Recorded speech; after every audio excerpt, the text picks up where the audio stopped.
Hi, good afternoon, people. Yes, I am back again. How you doing?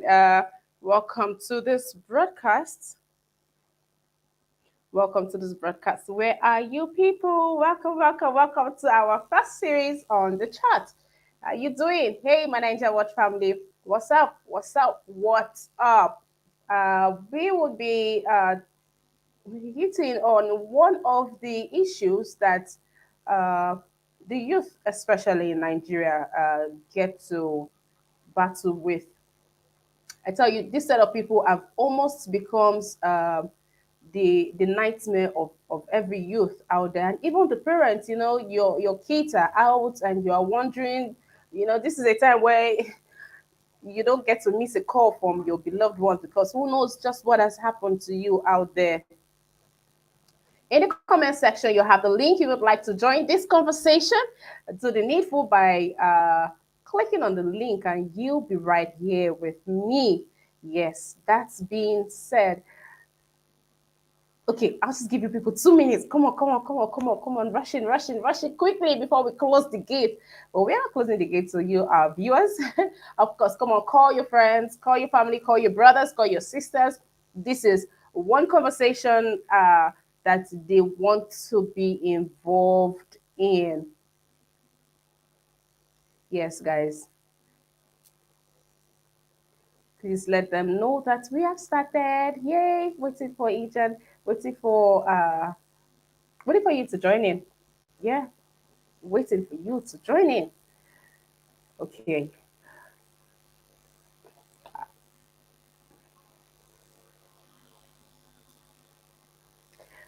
Mr. Kennedy, nice to see you again too. All right, over there I have the link in the comment section. Again, if you'd like to partake, please do the needful. Hi, Mary Kimade. Good afternoon, sir. How you doing?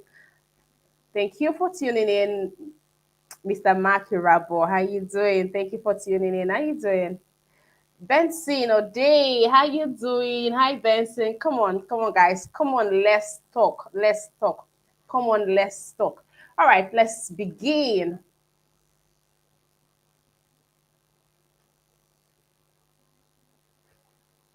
So we have that there on our slide. That's our first slide.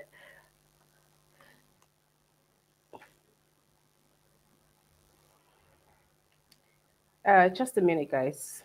Please, just a minute.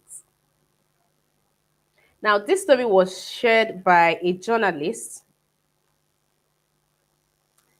that goes by the name Lara Owoeye. She's a journalist, and she called out the Nigerian police for something that she brazenly called out the Nigerian police for something that we can relate to, but people just. In fact, from the reaction, there are some reactions that will make you know that some people either have come to agree or they even think that this is a norm. This is something that, oh, Benson, thank you. This is a norm in our society. And I tell you, it is not a norm. It is not what should be happening. It's not as it should be.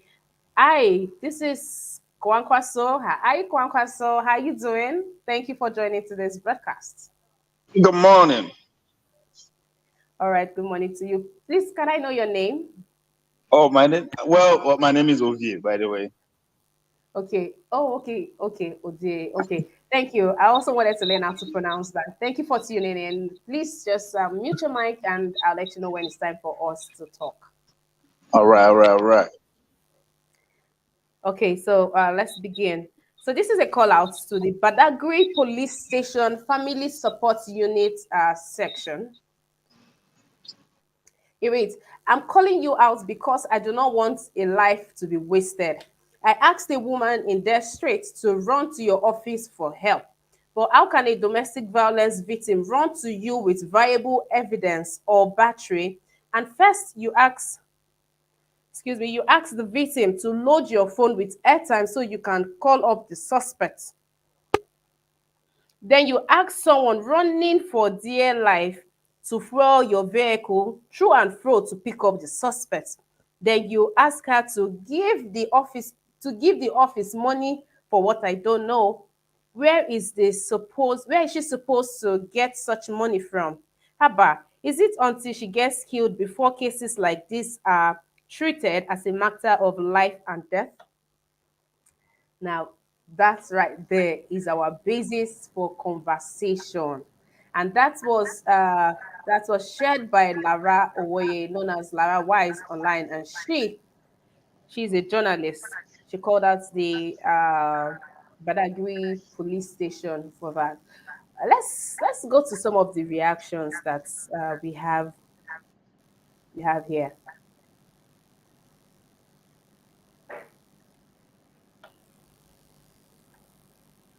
Okay,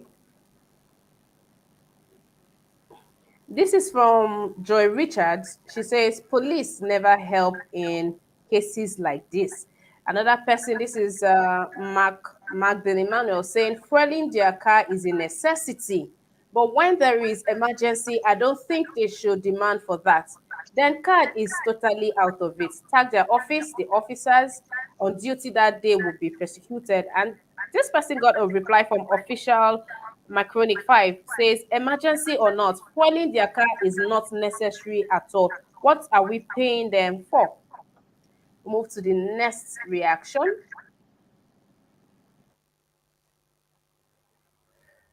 Yeah, this is from Linda DeVilto, and says they did same to me in Ajiwe police station. I came to make a report and was asked to pay and also buy them airtime. And another person is saying, this is Nigeria. It is only God that is protecting us. Now, this we have another comment here. Tagging the police engine Lagos say this is how all police stations are. That's why people don't have trust in them um, and lead to crisis. When you know if you get to police station, they will be extorted and at least the matter might be solved. You will be asking, oh, excuse me, you'll be asked to load their phone with credits to call who you came to report and buy book or pay for it to write your statement, then pay for their tiffet or fuel their car, or do you bring car to go for arrest? After all this is sorted, they will still ask for money. Full of shameless set of people that lack professionalism. Okay, so all the comments are people sharing their own experiences, their own sad tale of how they've had issues and that happened. Now, this is from Chidera 2012 says, Era F Ikeja Family Support Unit are the best. They will attend to you without asking for money. Kudos to Area F. Yes, I saw this and I also, I had to bring it here, so we can balance it. I mean, if majority of these people are coming out to say, yes, this is how they behave, I think it's enough for us to, talk about this. This is from Hidden Pleasure Empire says that's how they operate. Last year I was robbed, but luckily people were around to help me and caught the guy before the police came to pick him up. When I got to the station that same night with bruises and tears and my clothes were torn, the female officer said I should give her money for form before they filed the case. Another man said I have to drop 3,000 naira that papers now cost. I was in pains and in tears. The police is supposed to be our first responders. I mean, nobody gets a problem and run to the military, right? These are the people that are supposed to, and if they are being charged to pay, I don't know. See, that's why I said I need you guys to come so we can have this conversation. So, if you've had a case like this with police officer or with a police station, because it's not just you meeting an officer on the road. This extortions happens at police stations. Come, let's talk about it. Let's bring up, if the reform has to come from civilians, if we have to teach them or remind them of their job, then so be it. Let's take this one from Swati. Swati says, so is the officer meant to trek to arrest the suspect? Blame the government, not them. The government don't fuel their cars or provide allowance for them for it, or allowance to run the cost of investigation. Their salary kuku poor before. Now they have slashed 5K out of it. So what is remaining? and then the officer should sponsor an investigation with his measured salary. Now, that is the thought of a civilian. That is the thought of a civilian. Mr. Kennedy, thank you for being here, Mr. Kennedy. Thank you. I appreciate. Uh, have you ever had a police situation before while in Nigeria? Yes, of course, yes. You want to share, if it is in line with this, do you want to share? If you experienced it, um, or it was smooth, or you had to, provide money for fuel, or yeah, before you take statements. I've heard people say that several, that okay, before you're gonna report a case, get money ready for, to write statement, the paper, the pen you will use in writing, you have to buy. uh, yes, actually, I had a similar problem. But one thing is, like I always said, the populace has to be educated. The government has to make sure they educate, they make the public education free, so that everybody should be educated. When people are educated, they know their rights, all these things will be drastically reduced. The issue is that a lot of people do not know their rights. And sometimes if you know your right, these people might just brutalize you for knowing your right. But anyway, when I was in Nigeria, such an incident happened. There was an incident that happened. I didn't know. I wasn't privy to what happened, but the police tried to arrest me. I was in the village. I was trying to board a taxi to school, and I just saw the police. They surrounded me and they took me to the station. They said the issue that happened yesterday. They said somebody took somebody's private part, and you were there when the guy was mobbed. I said I was not there. They said, "You go to the station and give a statement." Well, okay, so that is the rule. You don't have to resist police arrest. I went with them, and a lot of students went with me. These people, they are afraid of students too.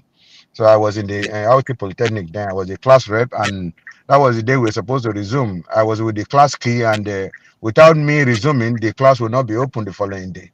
So we got to the station, and they said I should come and write a statement. I should bring money for paper, for they call it foolscap paper and whatever. I told them no. This is provided by the government. I This don't this was have how to. many years ago? This was about 30, let's say 35, 34 years ago, if I'm not mistaken, So 33 this years ago. practice is not just starting. It has not just started, it has been Wow. there. So yeah, that was about around 1990, there about 1990, yeah, about 32 years ago. So before I left Nigeria, though. So I told them, no, you cannot ask me to provide money. So I'm a student. I don't even have, even if I have, all these, you have subvention from the government. It's provided by the government. Just give me pen and paper. Let me write my statement. You see, what I'm trying to say in essence is because people are not educated, they intimidate people a lot. And when he eventually he was trying to argue with me, trying to kind of bully me towards submission, and the whole students came around and said, give him a full scrap paper. You think this is a student? We are also student who destroy this police station. And this I think the divisional police officer or the inspector came out and asked what was going on. I explained to the police, and the inspector, he got angry at the police and said he knows his right, give him a full scrap and a pen. So he eventually brought the paper and the pen and asked me to write statement. So I just wrote something that I was at the garage trying to board the taxi to school, and all of a sudden I found I was accosted by the police. That is why I'm here. He said, no, that is not the statement. You have to write that yesterday. I said, no, I wasn't there. So why should I? So, and eventually the case got dropped immediately because they found out that I knew my right and so on. So the fact is, a lot of people don't know their right because they are not educated. And one other thing, even if you know your right, they can even brutalize you. So it's Nigeria. The law is not working. If the law was working, I think all these police, they will not even try it. If you come to a civilized world, the police will not even, they will even beg you to come. They will call you at home. They will beg you to come. If you don't have time, you tell them when you have time. That's all. And you go there, and if it's not a serious crime, though, you go there and they take your statement and they plead with you for taking your time and ask you to go. Then when they need you again, they will call you. That's all. So I think in Africa context is really, we are really really very backward, and these are the things. That is why we want a good government that will put in place the real structures that will attend to the yearnings and aspirations of the generality of the people. Thank you. All right, thank you for that. But I also want to comment on that. I think it's yes, there is similarities in this, but when you go to make it to report a case, that's when, of course, if you're not going to buy paper for your statement, then what are we talking about? Then after buying paper for your statement, you still have to pay money there. If you have a case of stolen vehicle, but when you get to the police station, you have to pay for paper. You have to pay for investigation. Yes, I will talk on that too. We cannot entirely blame the police for that. We have to blame the government of the day for not providing enough subvention for these people to work with. You But know, why are they not you saying anything? Why are they not yeah, coming out to say this you is know, okay, you this know, is the problem? Why you are they not know, resolved to things like this? the police force or the military, or they obey the last command, that is the military. And in the police, if you go against them, they are going to kind of give guard, put you in the guard room. And the situation is still very very dire. That is Africa. People don't respect people. The people at the higher cadre, they don't respect the one at the lower cadre and all that. So in fact, if you actually talk with some of these police officers, you find that these people are suffering. They are hurting too, like they are like the normal civilians. They don't give the, like somebody was saying. I don't know if it is true that they give subvention of 20,000 to every police station. For 1 month, and that is not enough. And these people are just there. There's no petrol in their vehicles to move. That is why they are asking the complainant to fuel the vehicles and to buy papers and all that. Sometimes there has to be a holistic approach to all these things. Let us look at it holistically. Are they actually giving money to run the affairs of the police station? The answer is no. And even if they are giving money, the money is not enough. So, and there are a lot of calls coming in for them to attend to all these issues. And how are they going to attend to all these issues when there's no money? And nobody is complaining. People at the top are buying houses in Dubai and other developed countries and all that, and nobody is talking to them. So the Minister of Police Affairs is not good. Even if these people, these lawyer police officers like sergeant and corporal, if they make reports, they will sack them. So they are afraid to make reports. That's what is going on. The problem is from the government. If the government is giving them enough subvention, and these people are extorting money from the public, I think the government, there has to be that whether ad hoc or whatever, that is saddled with the responsibility of oversight. They have to check them and ask questions, why are they extorting the public? But they will not ask. You see, the man that was sacked the other day was even saying he would take enough money and give some to his superior. That was what he was saying, that his superior will tell him to take more money so that he can share with the superior and all that. But they just quickly relieve him of his job because they don't want him to talk more. So that is what is going on. So one way I sympathize with them, the other way I blame them for, if you cannot do the job, you get out of the job. Or if they get out, what are they going to do? How are they going to feed their family? So it's neither here nor there. It's both ways. Thank you. All right, thank you very much for that, Mr. Kennedy. Mr. Mark Hirabo, it's good to have you on this broadcast. How you doing, sir? Oh, I'm doing fine. Good afternoon. I greet everybody. Good afternoon, sir. So you've been following this broadcast so far. Have you had a personal encounter of something like this? Yes, this problem started a long time ago. I left Nigeria almost 30 years ago. Even as of that time, all those things were already in existence. You understand? Anyway, my encounter was with the immigration. Immigration and police, they are, they are the same. I was just in the airport that day waiting to board my flight. So two policemen just came. They said passport. They were mufti. They were not on uniform. They said passport. I said, please, can you identify yourself? So they bring their ID card out as a Nigeria police. I said, okay. Then I gave them my passport because everything was okay. You know. Then they just open my passport. They say, "Are you traveling for the first time?" I say, "Yes." They say, "Follow me." That was all. Follow you where? Then I started following them until I got to some certain points. Then I have to overtake them. I blocked two of them. Then I started shouting the airport. I said, "Oh God, check my passport here and give me back my passport. Where are you taking me to?" So I have to loud my voice, you know. I loud my voice so I call for attention. So when they saw that I raised my voice, then the two policemen again with uniform now, they came. They say, "What is happening here?" I told them I was just sitting down there. These two men came. They say everybody should show their passport. I gave them my passport. They asked me, "Are you traveling for the first time?" I told them, "Yes." They said, "I should follow them." I said, "Follow them where?" I said, "That is why I blocked them. I have to raise alarm." They say, "Where is my passport now?" I say, "It's with these two men standing in front of you." So they now collected my passport for these two men, Mufti. They said now all of us should follow them down to the airport. So we now climbed down. I followed them to their container. By the container there, to my surprisingly, my sister, these two policemen with uniform now, who collected the passport from these other two men, they handed over my passport again to these two men. They told me, "Now here you can shout. I think you know how to shout. Now you can shout." I said, "Which country am I living?" I thought these people want to come and defend me. They said, "Now you can shout." My sister, before I knew it, they came with their bus. They say everybody now should go. I said, "I can't follow you inside this bus. I'm flying less than 1 hour from now. I already bought my luggage." Before I knew it, my sister, they brought out their koboko. They wiped me on my back. They said, "Go inside the bus." I don't have any other alternative than to enter the bus. They take us to Ikeja police station. When we were by the Ikeja police station now, they now came back to me. They say, "Okay, what do you have for us?" I say, "Is this all about what you have for us? Which offense?" He say, "If you don't do now, you miss your flight." I don't have any other. They searched me up to my pants. They collected all the money I was having.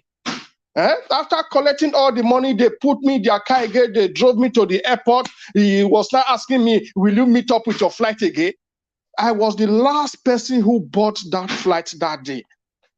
2 hours inside the flight, my leg was still shaking. It was still shaking. I said, "What a country." You know, so this thing, it have been there. I think what Nigeria police and our immigration really need, they need retraining again. You know, here in Europe, I live here in Germany. You know, police is your friend. It will start from kindergarten. The local government you hire, or the local government, they will send police to the kindergarten. It will start from kindergarten. They will teach them how to cross the road with traffic light. They will teach them how to ride bicycle. They will set exam for them like a driving license exam. It starts from kindergarten. You will use to police. Police is your friend. You will not see police and be afraid. But in Nigeria is the next case. Here I've traveled all over Europe. If I'm traveling here, I don't do any prayer. But anytime I'm coming to Nigeria, 2 weeks before my traveling, I have to be doing fasting and prayer. My sister is laughing. So that is it. You know, it's really embarrassing. It's really, really embarrassing. I think all these police, they need training again. They have to retrain them and tell them the citizens, they are not your enemy. You are there to protect those people, not to make them your enemy. You know, so that is my little experience and contribution, my sister. Oh wow, that's such an encounter. I'm so sorry you went through that. But and when you boarded on that flight and you left, did you ever come back? Have you ever been to Nigeria since after that incident? I'm supposed to come back with the Nigeria passport. That I just decided not until I get my European passport, I will not go to that country again. So I really waited till I got my German passport. After I got my German passport, then I traveled back to Nigeria. So this time I was more confident. Then I visited Nigeria with, I think I spent 3 weeks there. Then let me tell you another experience. Then I coming back now to Germany again with my German passport. So I was also by the immigration. Then they said, "Passport, please." I gave them my passport. He opened it. He said, "Where are you traveling to?" I said, "Excuse me, sir. You are holding a German passport. You are asking me where are you traveling to?" He said, if you hold a German passport, does that mean you are traveling to Germany? You can be going to US or that to Canada. I said, okay, I don't need problem. I don't need any problem. I'm traveling to Germany. He said, oh, Germany. I said, okay. He wanted to ask me the second question. He said, what are you doing in Germany? I said, excuse me, sir, I don't do anything. Every day I sleep. When I wake up, my wife makes me bread and coffee. Just imagine that stupid. You are holding the German passport. You are asking me what am I doing in Germany? I said, I don't do anything, sir. I'm sure he wanted to profile you to know how to obtain you or how to build you, so to say. You know, when he saw that this time I'm really with confidence, he said, why are you proving? I said, I just snatched my passport from him. I said, give me my passport, Mr. Man. You know, so because the queue was long, they were not telling you, oh God, let this man go now, let this man go now. We are studying. Then he gave me back my passport. He said, okay, I said, I will not leave you till you tell me have a nice flight. He said, have a nice flight. Please leave here because you are disturbing us. Oh, but Mr. Mark, when at the point where you were asked, when they asked to see your passport, were you scared that what happened some years back was going to happen No, this again? Was there time I was anything not in scared you again. at all? Nothing in you was scared, not even a little bit. Nothing, because because I live in Germany now, I know how to obey the law. They told me take 23 kilo luggage. Even my luggage was even 20 kilo. So they don't have excuse. I know the All thing right. you are not expected to take, So they weighed my luggage. It was even 20 kilo. They opened it. It was just closed inside. There was not exhibit inside. So my passport is real, So I was 100% confident. I was not having any fear. That is Okay. why I was even having that mind to challenge them. All right, thank you. Thank you for sharing your story with us.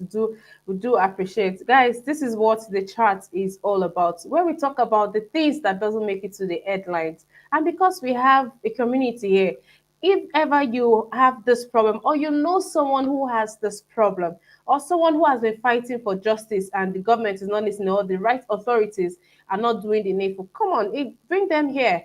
Reach out to us on our social media platforms, handles. Give us every document that we need, and we will publish the story. Anybody that wants to share their story, please bring it on. I am surprised that this police brutality, dates way back to 30, 35 years. I thought it's something that maybe just started something around the corner. And to hear that this has been going on for quite some time, it's really alarming. And Mr. Mark, I apologize for what happened. I'm really sorry about that. Mr. Omowuyi, good afternoon. Welcome to the chat. How you doing? I'm doing all right. How you doing, Naima? Oh, it's a fine day. It's a fine day over here. Have you, had this issue with police, the Nigerian police? A lot. I was their friend. I was almost, on various occasions, I was almost assassinated. But it took the grace of God because we grew up there. I was a kind of a local champion. So there was an incident I will never forget. While I was in school, God blessed me with a very nice business. So I was a kind of a big boy on campus. So I went to the bank to make a withdrawal. No, I went with two of my boys to deposit money at Iruekme Union Bank. I can't forget that story in a hurry. So on my way back from the bank, I had my bike boy waiting outside, to pick me so that we don't waste time at all. So the police were surrounded. This gentleman, I think he's another man. He was a very notorious police guy at Tekboma police station. So he was holding the bag. I said, what's going on?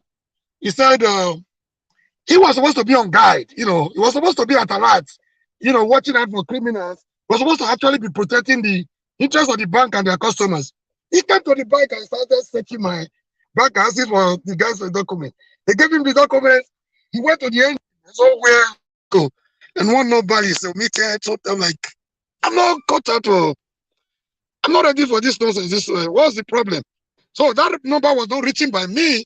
It was altered. It was this. I said, gentleman, if I'm not mistaken, I think you're supposed to be protecting the interest of the bank. You have a greater business to do here than to be holding my bike, man.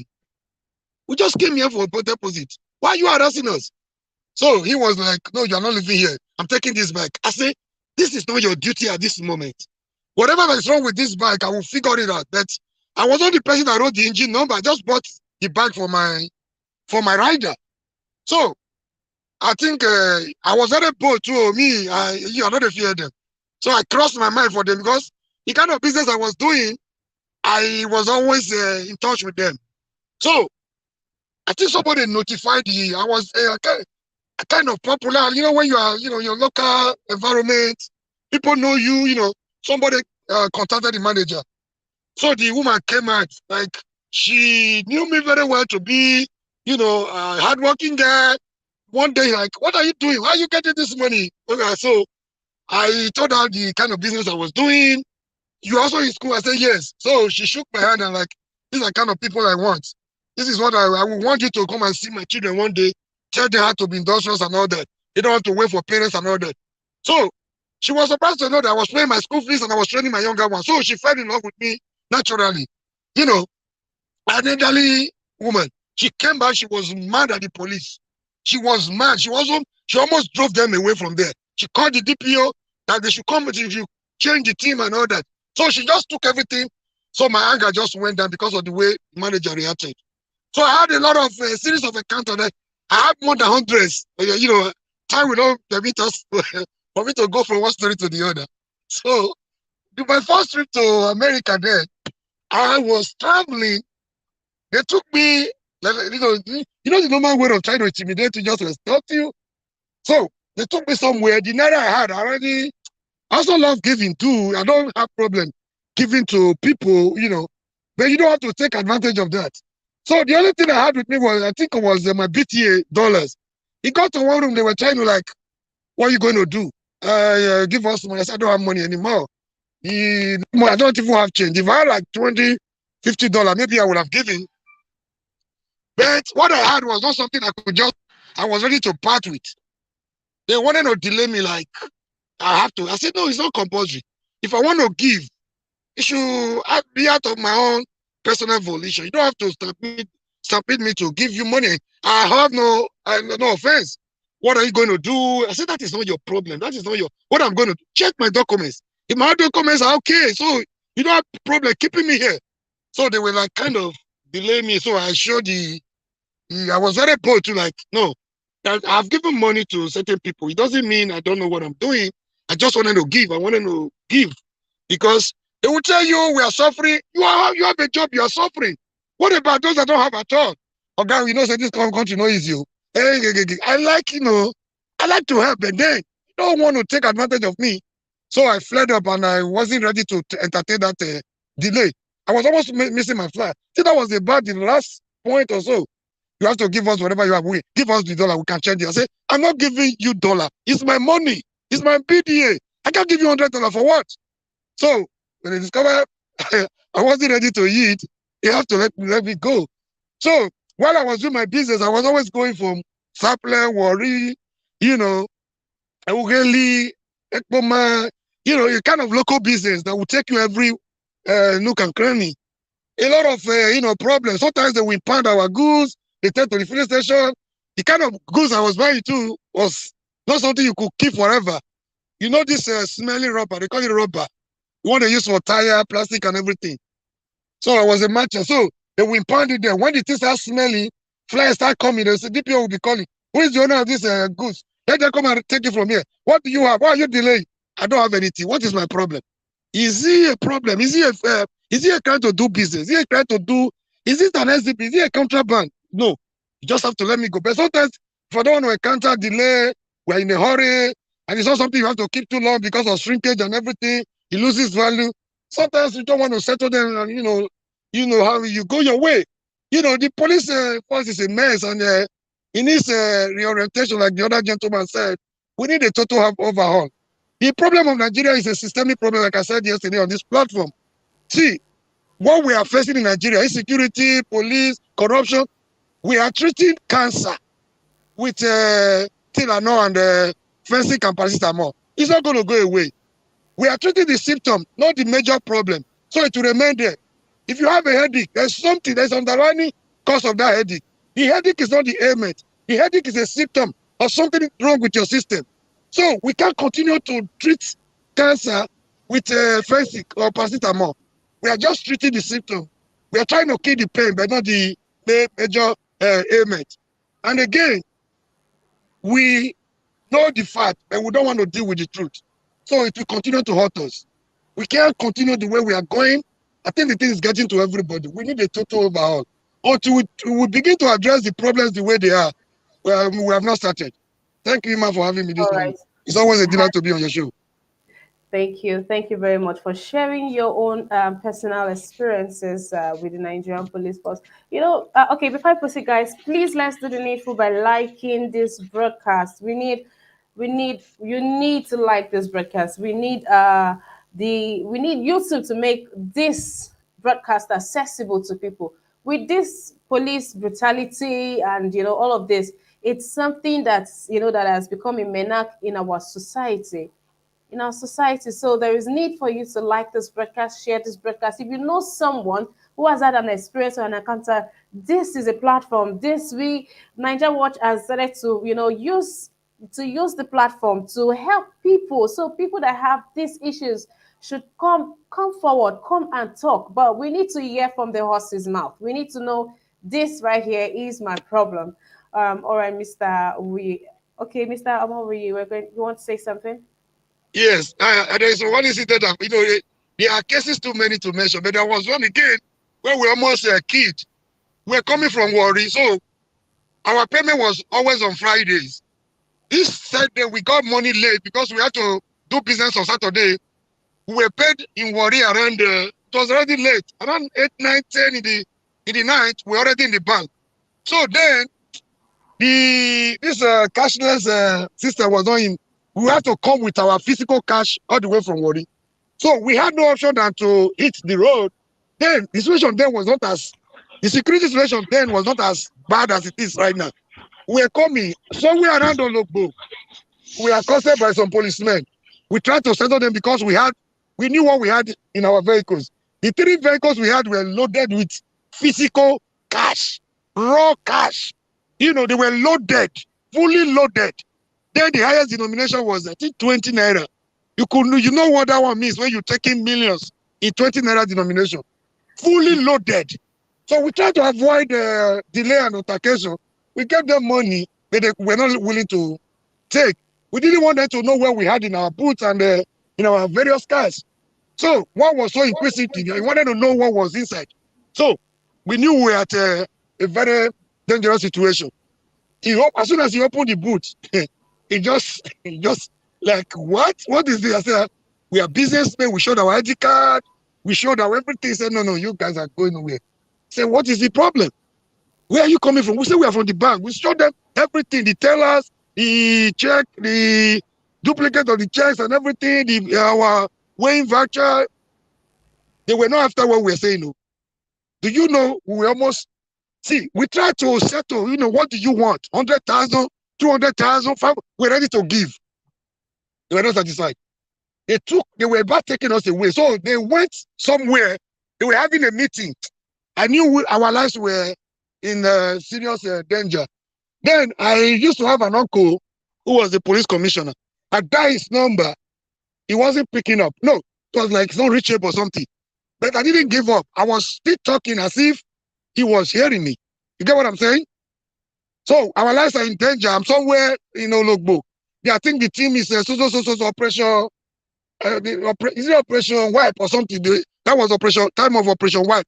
I gave them the vehicle number, everything. I was just talking. In fact, I was talking to nobody. My uncle wasn't on the other side. I knew we were going to be dead. So they were talking. After their own nocturnal meeting, they came back like, okay, we are taking you guys to our station. I said, I'm not living here. So who are you talking to? I said, I'm talking to my commissioner. He wants to speak with you. He said, just go away with your problem. See, that was what saved us that day. So the other driver now said they were talking, they were planning to take us somewhere, eliminate us and get away with our money, and came back with another story that we were armed robbers. That was what the other driver was getting. So the time I was making my call, I didn't know that was their plot. That was what saved us on that day. So, it's a dangerous situation. All right. Thank you for that, Mr. Mori. Thank you for that very generous experience that you shared with us. Thank you. Guys, please, the likes are not moving. They are not moving at all. Please, guys, let's try. Destiny, last ideas. Last ideas, we are working on something. We would have a line for this coming up soon. I've seen this, and something will be done about it. So this, your message is not being ignored. But if you could just, click on the link shared up there, shared again right now, you'll be right here doing this with us. So please, please, please uh, use this for now. Destiny, Alpha Baker, everybody, please begin to like this broadcast. You here, please like this broadcast. Umar Sunday, Benson, thank you. Like this broadcast, please. Engineer Ken, hi, Engineer Ken. Long time no see. Hello, good morning. Good day, sir. Welcome to the chat. Yeah, can you hear me? Yes, yes, I can. Oh wow, thank God. How you guys doing? This is my first time with you. How are you? How are you? I'm well, thank you. I'm Hello? well, thank you.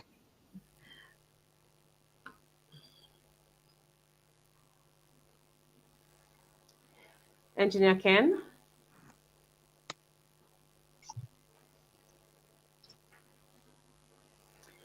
All right, Engineer Ken. I think we have a network problem at. I guess it's from your end, Mr. Alex. Good afternoon, Mr. Yeah, Alex. Welcome to this broadcast. How are you? yeah, yeah. Good afternoon. How are you? I'm very well, thank you, sir. So, have you had this? You have anything with the police, Nigerian police force, you'd like to share with us? First of all, I want to greet everybody on the panel session, also the comment session, and the owner of this platform and his team. Thank you for the good work. And I want to commend everybody yesterday for the debate session. It was really educating, very intense, very informing, and yes, in spite of the buzz, but we sent the right message to the right channels. Yes, about the Mr. Mori have took the words out of my mouth. Yeah. So as for me, what I usually do, I also have an uncle who was this police, a retired assistant. Is it police inspector? I don't know. So he was a big person in the police. So that kind of softening my heart towards them. I've never had issues that I had to, my life will not be in danger. Luckily, I live in Judiciary, and even before I moved to my own house, I lived around Judiciary. I grew up in Judiciary. I schooled around Judiciary. So the ones in Judiciary are usually very polite because people are kind to them, because people just know that, okay, the country is bad. Okay, when your documents are not correct, instead of wasting your time, it's wrong. But some of them will just come out plain, please give us something. That's how they behave in Judiciary. GRA Why some Keja. Judiciary Benin? Oh, in Benin. Okay, okay. Yes, Judiciary Benin. So what I usually do before they even ask me, unless I don't have, I kind of have a soft spot for them. Even when they don't ask me, I just stop and give them 1,000, 2,000. I give them.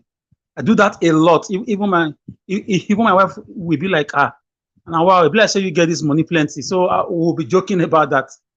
I've not really had any experience. The only time I was supposed to have an experience, I just called my uncle and they just spoke.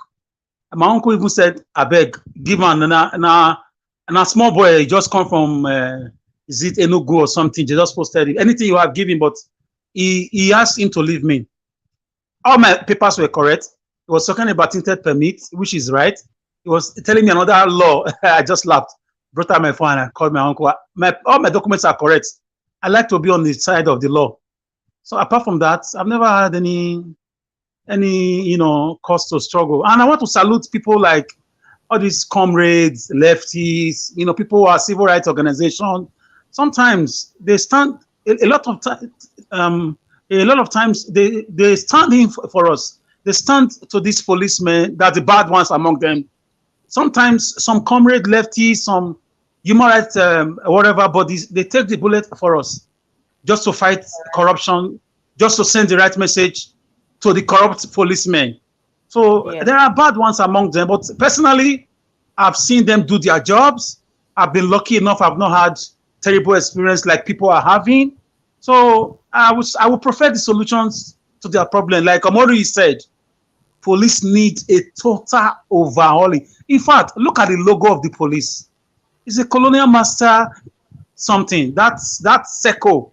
That's Seco with a But does big. that but does that call for the barbaric treatment they give to people? Just Yes. last week there was a video online of a police officer beating a civilian up with Uh, cutlass. Now this person was not yeah. caught for stealing or anything. I'm going. I'm going. In the police officer's defense, he said it was how can you holding a gun and having a machete, somebody would threaten you, a police officer? You know, Uh, these are the ills that we are discussing. When can we you? start, I was going somewhere. You didn't allow me land. You cannot treat a problem from the top. How did the police come about? The Nigerian police. Is it really a Nigerian police? It's not a Nigerian police. It's a British colonial inherited police system. They did change silence, it. Every. even if they are British colonial, I'm whatever going they are, somewhere. I'm going are they told somewhere. wait, are they told to I'm treat go- Nigerians this way? You don't. Even You if don't. You don't understand. okay, Their process of recruitment is very barbaric. It's a system problem. We need to change it. The way they treat them in their training, it's like they are blending them into a secret court. The way they treat them, look at the way they shave their hair, look at their uniform, look at their salary. Everything is wrong with the police system. It's not a one policeman character thing. It's a system. Their boss will tell them, this is what you're gonna do. This is who you are. This is how you are gonna be treating them. So long you can remit to us. This is how it is, and it's bad. We need to change the whole thing from the head to down. So if you go to silence. their police barracks, it's smelling. So it's Yeah, enough to make you turn into you just something said else. that their bosses gives them targets for them to Of meet, and course. that is why. Okay, that's a new one to me. I didn't know that these policemen are given targets. I didn't know. No, that's why we are here. You know, to educate each other, right? That's why we are here. Did I you never knew. I also didn't did know you that all these things were even happening as far back as 30 years, over 3 decades ago. I didn't know that. didn't you see the video that was circulating? A policeman was derobed publicly, and he said that his boss told him, if you want to collect money, collect big money so that you can bring some to me. Didn't you see that video? I'm Go and sorry, watch that video. I didn't You will watch it. see Okay. that that man was sacked because of, not because the thing went viral, because of he said, my oga say if I want, I'm quoting him now. He say if I want collect money, I collect better one so that I go return some to him. Let's not shy away from it. I have a family member, my dad's brother, who was a big man in police. I cannot shade their doings. It's wrong. Like Omori said, we need a systemic overhauling, total change. In the Western world, police is like, it's like the way you have doctors, the way you have lawyers. It's a profession. Sometimes they catch them young, 17, 16, police college. They are being trained. Nigeria, a 35 years old man, he wants to be a police. How do you do that? Where do you start from? And here, and here, their packages is very poor. Their take-home pay is useless, and their gadget is nothing to write home about. Their mentality, there is no, police are undergoing training and retraining in the Western, even in Rwanda, Senegal, and Ghana. They train and retrain them. You see them at the airport, they are going for training in another country. Nigeria is not like that. So even if it's like that, it's for those at the top. So it's a system thing. In a nutshell, it's a system thing. The whole system is corrupt. All right, So Mr. we just have Allen. to wait for a new system of government that will overhaul the police system. Thank you. All right. Thank you. Thank you for making me understand your perspective. Thank you. Thank you for taking our time to do that. I really do appreciate it. Guys, please let's do the needful by liking this broadcast. Destiny, all right. Thank you. Thank you. Let's do the needful by liking this broadcast, sharing, inviting someone. Come, call them. Let's have this roundtable talk on, how to bring about a change, what to do. How do we even get to that point? How do you know that when you are getting to that point with a policeman, it's time for you to exit. As who shared, I think it was Mr. Mark Kirabo, of how these ones came like these guys to help, but they messed him up, they beat him up, and all of that. Let's talk of how we can excuse ourselves from this situationship with Nigerian police. Please, thank you, Engineer Ken. Yes, good morning. Can you hear me now? Yes, Engineer Ken. Yes, yes. Please, Okay. please Good morning. give your submission. How are you? I'm well, thank you, sir. How, I'm well, thank you, sir. yeah. So, have you had any confrontation with the Nigerian police? Have you had, Uh, this kind of uh, harassment. experience? Okay, yeah. Not really. Nigerian police have saved me a couple of times. Number one, in 1981, I was kidnapped. 1981, I was kidnapped, by criminals, and they were taking me down to Ebuma and all those areas. But but the Nigerian Mobile Police who was on patrol that day in Igba. So they were the one that intercepted that pickup truck, and they put them over. They were trying to bribe them. They say no. And they hear me screaming in the trunk of the pickup. So they had to open up the trunk, and they saw me. They brought me out, and that was how those men were arrested. Those kidnappers was arrested in 1981. So I give kudos to Nigerian police. And another time again, in 1992 or 93, my mom was defrauded, so in New Benin. So the next thing she went to New Benin police station to make the report. So my dad was there also. Then the next thing, the DPS went into action, and under 24 hours, they brought those criminals out. So I give kudos to Nigerian policemen.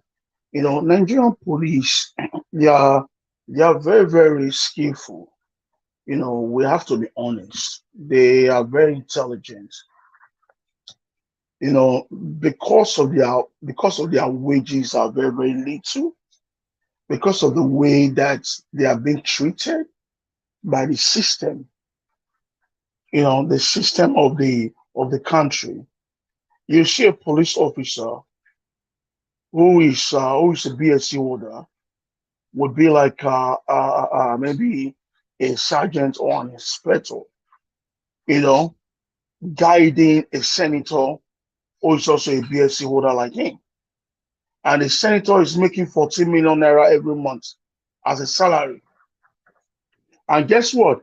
The both of them are all civil servants. They are all civil servants.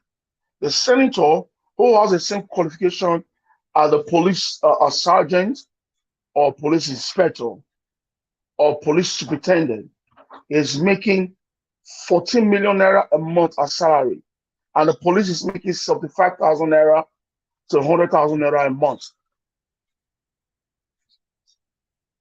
Just take a look at it. Is that good? Is that good? It's not.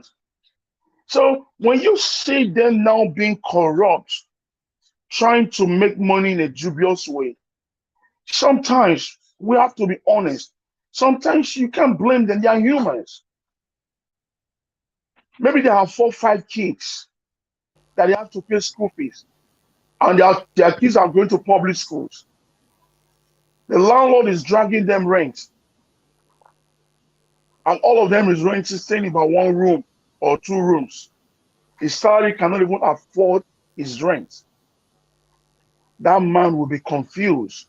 And the man that has a gun, when you have gun, if you have used gun before, you will know how powerful is gun. A demon, the demon in gun, in weapon, is more than a demon that uses people. It's more than a Ogbanje demon. And he now has that gun with him, with live cartridge. So he's now the government. He can do anything. Whatever stories that he writes up, that is what the commandant or the commissioners or the people that sent him would believe. So that man has to think about his family. He has to think about how to feed. He has to think about how to pay his mother or his wife or his father's hospital bills. So these things, our government is being compromised. Our government, they are the worst government on earth. In the US that I live, a police officer who is a graduate, who has bachelor's degree, he makes the same salary as a social worker who has the same bachelor's degree. If both of them are level 10, they are all level 10. They make the same equal salary.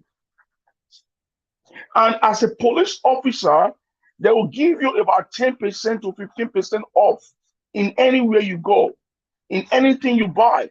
If you go to the grocery shop to shop, by the time you tell them that you're in the force, either in the police or in the military, you have about 10% discount again. You're about 10% discount again, straight up. So our policeman has nothing like that.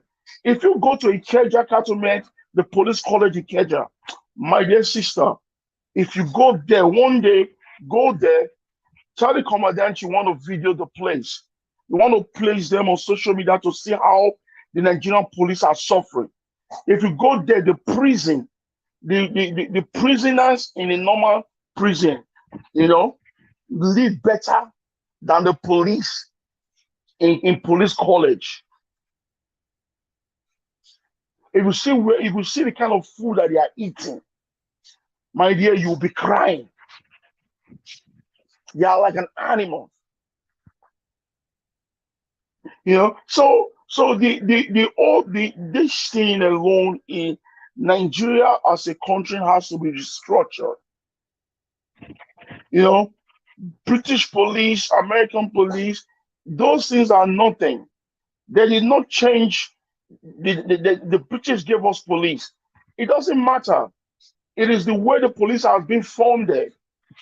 Okay, if the presidency release money to pay the police, Inspector General of Police, the IG will keep the money first in his own savings account or business account for another month or two for him to get an interest. You know how many billions is that? Before he will not transfer that money to every other state, the commissioner will do the same thing. At the end, before that money will not get to the police, it will get to them most like 3-4 months. Yes. Can't they protest? Can't they protest this? They know the stand. They know what they are going through. They know how unfairly they are being treated. Why are they not saying anything? We wouldn't know. It's true. If it's the military, we would say yes. I'm saying, can't they protest? Can't they protest this? They keep mum like everything is just fine with them. Is it against the yes, police force also that they cannot complain? Yeah, They cannot speak out? but they can, but they are afraid because there's no unity among them. If they should protest, they're going to lose their job. That is where the labor has to come in. The labor union supposed to be the one to protest for them. The police union supposed to be the one to protest for them. Every military or every paramilitary has a union. Their unions are the ones to protest for them. But guess what? Those unions are being compromised. Those unions are being bribed. So they will never stand up to protest for them. And if about 10, 20, 50, 100 policemen comes out to protest, they will lose their job. If you go to a police station right now in Nigeria to report a case, They will tell you they have no pen, they have no paper. You have to pay for Yeah, it. that's what we are talking about today. We You shared you have stories to pay for it. of Why? people. Yeah. Because the government does not supply it for them. The government does not supply them pens and paper. So you, All as a right. complainer, you have to pay for it. So my take is this: the state and the federal government have to stand up to do the needful. They have to pay these guys their wage. If they are being paid well, trust me, they will swing to action. There will be no bribing and corruption. If a senator can make 14 million naira in a month as a salary, minus the closet salary, minus the newspaper allowances, minus the girlfriend allowances, minus all those things, if they should now take 50% of those senators' money and give it down to the police and the military, you see Nigeria will be moving gradually to a safe landing. All right. You Thank you, know? Engineer. That's all we Yes. can take from you Thank you. today. I'll come back to you. This is from Joseph Oji. He says that's what exactly Peter Obi said, that if he is not taking any money, no other person will take. The police commission are all corrupt. That's from Joseph Oji.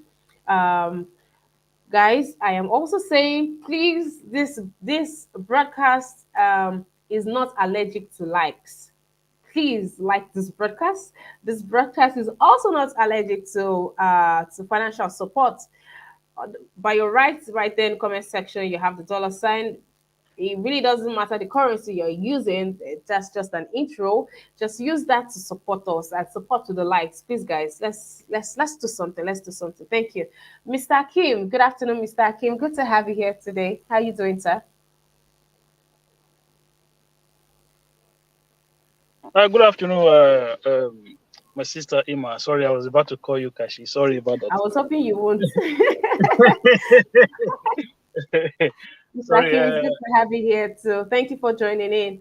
Now we are talking about police brutality in Nigeria. What some people have faced. We read out an article and some comments. At some point, even some Nigerians think that it is.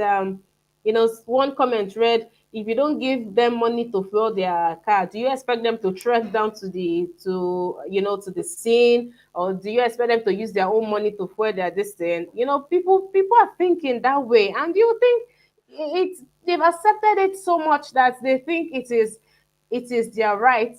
It is a thing. It is constitutional for us to fraud the cars of these people. So, okay, before you answer to that or before you react to that, I would like to know if you've had your own encounter with this police force. In honesty, I've not really had such encounter with them. I would say the only time I won't say an encounter, just what I wouldn't see as a professional way of policing was during the NSAS when I was back home. I traveled back home, and it was around Siloko Road in the evening. So the place was pitch dark, and only for us just driving on the road, and there was two guys in the middle of the road with a torchlight and a gun. So they were not putting on uniform, just a t-shirt and a jean trouser. There was no police vehicle parked on the roadside. There was no amber light. Basically, they could have been anybody. So that was like a kind of a scary experience for me at that time. But I kind of understand that that is where we came from. But in reality, the what is going on with the Nigerian police is the same thing that is going on with Nigerian as a whole. You cannot plant cassava and then you want to harvest yam. It doesn't work like that. You will get what you planted. If you plant cassava, you will go and harvest cassava. So we are getting the kind of police that we have invested in. It is not rocket science what we have to do. What we are getting right now is as a result of what we invested in. So the federal government, in its first place, if you want to practice a federal system of government, we should not be having a federal police system. We should have state police. So what? And when somebody is running for election, these are what you use to campaign to say, okay, especially if you look at people that live in the United States. So when they are running, security issues of security and policing comes into play. But in Nigeria, when they tell you they're going to secure you, at the end of the day, you know in your heart that they don't have the powers to that extent to do what they are promising you. Except maybe those people who just want to be deceived. I don't want to be deceived, and I know the fact that a lot of these people, governors don't have the power to control these police officers. So we have to first of all decentralize the police system, which has to do with the structuring, so that every state will have their own police, not just police, their criminal justice system. Every state must have their own criminal justice system, not a situation whereby you arrest somebody in Benin, somebody put a call through from Abuja, and then the person is out of custody. That wouldn't happen when you begin to have a state justice system. So that is the direction we need to go. The idea that these officers are not being paid enough, and then we are expecting much from them. The idea that they don't get the necessary amount of training that they should be getting, and then we are expecting much from them. A lot of these people don't even know the rules. When they just hold you by the roadside, they tell you are under arrest. For what? They don't tell you why you're under arrest. Sometimes they want to arrest somebody, they jump into the person's car. You don't do that. You can't do. So all of these things are lack of training, and it's not like the federal government cannot do it. They could have done it in a different form. Either they do it through restructuring and allow state governors to be in charge of policing. And if they don't want to do that, they can do it just by working in hand with private sectors. Then what I'm trying to say in this instance is that if you look at, say, Innocence Motor now, right? The federal government could have gone and do a deal with Innocence Motor and say, okay, we're going to buy 1 million vehicle from you over the next 10 years. So, which means Innocence is going to sell the federal government 100,000 vehicle every year. So, because it is the federal government, they don't have to pay all the money upfront because it's the federal government. They can, pay the money as it goes. So, one, you use that to create huge job from the manufacturing sectors, and then you'll be able to provide vehicles for these police officers. So if you look at where we are now, police officers, they have vehicles for 4 or 5 years and then they change their vehicles. Every year you see police officers' cars, you see those police vehicles, brand new cars. So they have deals, like in Ireland now, they have a deal with Hyundai. So if you see police vehicle, it's Hyundai. So our government can do the same, and they can do the same with weapons manufacturers. They can do the same with uniform manufacturers, and then they can create a proper training system. If you have to bring in private sectors who are well versed into security training and police officers training, bring them in and do this. So all of these things, it's not like they don't know what to do. They know what to do. They just they'd like to keep the money to themselves. If they start spending the money on what I'm saying to you now, it means that they will not be able to pay for their hospital bills abroad. It means that they will not be able to pay for their children's tuition fee abroad. So I agree. So I agree kind of with my senior brother, Engineer Ken, when he said our people can do the job. It's just that the politicians have taken advantage of our negligence, of our quietness. It is not up to the police officers to protest, because you know why? Then they have been embedded into the system. So it's like you are into work before you get the job. They've told you what to do. Don't worry. We'll do roadblock in so area. We'll make maybe 200K or 300K. We give Oga 150. Then we share the remaining 150. That was the mentality that you carried into the system already before you even joined. That is how you already they've told you what to do, and in you already you've already buy into it before even joining. So the idea that you're going to go protest when you already bought into the system, it's not going to happen. So a lot of these things is just down to, to summarize it, bad governance. Thank you very much. All right. Thank you for that, Mr. Kim. Thank you for that. Hi, Mr. Chooks. How you doing? Welcome to this broadcast.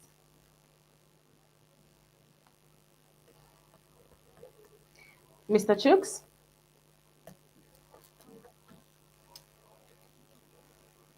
Hello. Yes, Mr. Chooks. I can hear you. Yeah, good afternoon. Good afternoon, sir. Welcome to today's broadcast. Have you been following what we are No, talking about? it's not long I've been following. I know you.